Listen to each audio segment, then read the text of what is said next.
ओह! आ गए आप लोग सोच रहे होंगे कि ऐसा ये खिलौने से क्यों खेल रहा है?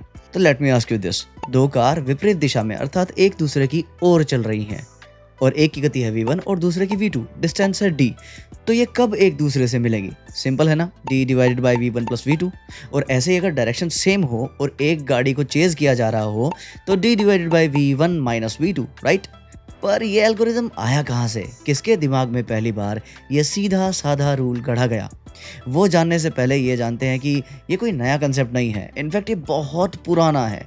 देखो, कैलकुलेशंस का आइडिया तो बहुत पुराना है। बेबीलोनियंस 1800 बीसीई में गैप कितनी देर में क्लोज होगा इस टाइप की प्रॉब्लम्स सॉल्व कर रहे थे, लेकिन वो सब detailed step by step examples में लिखे मिलते हैं, जैसे कोई कुकिंग रेसिपी हो, ना कि एक छोटा याद रखने लायक जनरल एल्गोरिथमिक फॉर्मूला जिसे कोई भी कभी भी डिप्लॉय कर सके। फिर एक व्यक्ति आया और उसने एक सूत्र दिया, भक्ते विलोम वीवरे गत योगेन अनुलोम वीवरे द्वौ गत्यंतरेण लब्धौ द्विगुणो कालावतीत shove.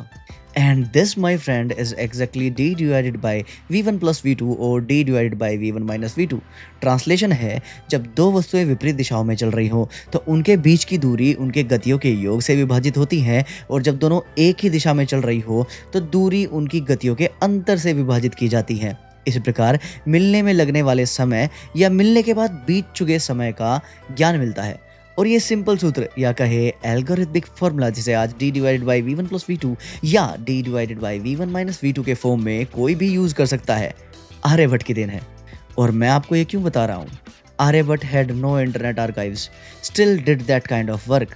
Now it's your turn.